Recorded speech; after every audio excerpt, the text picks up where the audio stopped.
நாம பணக்காரர் ஆகிறதுக்கு என்ன வழி? பணக்காரர் ஆகலைனாலும் பரவாயில்லைங்க. கடன் பிரச்சனைகள்ல இருந்து விடுபடுறதுக்கு என்ன வழி? ரைட்டு. கடன கூட கொஞ்சம் கொஞ்சமா கட்டிக்கலாங்க. பாக்கெட்ல பணமே வைக்க முடியல. வீட்டுக்குள்ள பணமே தங்க மாட்டேங்குது. 100% இப்ப நான் சொல்றத நீங்க செஞ்சீங்கன்னா, கட்டாயம் வெற்றி பெறலாம். நீங்க இன்னைக்கு தேதி எழுதிக்கலாம். இந்த பார்க்கிறவங்க இன்னைக்கு தேதி எழுதிக்கங்க. அடுத்த வருஷம் இதே டேட்ல என்ன மாற்றம் இருந்துச்சுன்னு உங்களுக்கு தெரிய ஆரம்பிக்கும். ஏன்னா, இத வந்து நம்ம டெலீட் பண்ண போறது இல்ல. Point number 1. ஒரே ஒரு ரூ. 20 நோட்டு எடுத்துக்கங்க. அது வந்து நம்ம பிங்க் கலர்ல நோட் இருந்துச்சு இல்லையா? அந்த நோட்டா இருந்தா இன்னும் சிறப்பு. அந்த ரூ. 20 நோட்ட எடுத்து அழகா மடிச்சு அல்லது ஒரு பேப்பர் மாரி ஏதோ ஒரு கவர் பண்ணிக்கங்க. என்னங்க? அத பிளாஸ்டிக் கவர் பண்ணிறக்கூடாது. சும்மா ஒரு மஞ்ச துணியில, மஞ்ச பேப்பர்ல அது மஞ்ச பைக்குள்ள கூட நீங்க வைக்கலாம்.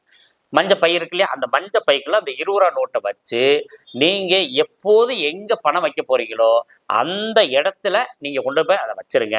அத எடுக்கவே எடுக்காதீங்க. எக்காரணத்த கொண்டு எடுத்து இப்படி ஓப்பன் பண்ணி பார்க்கக்கூடாது. அப்படியே மடிச்சு வச்சிருங்க. நீங்க இன்னைக்கு ஒரு ரூ. 100 சம்பாதிக்கிறீங்க.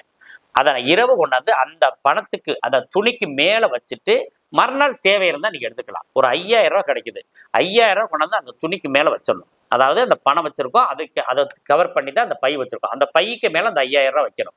அந்த ரூ. 5000 வச்சுட்டு, நீங்க தேவைப்படும் போதெல்லாம் எடுத்துக்கலாம். இப்படி மட்டும் செஞ்சு பாருங்க. 100% வீட்டுக்குள்ள பண வருவாய் கட்டாயம் வரும். எந்த மாற்றமும் இல்ல.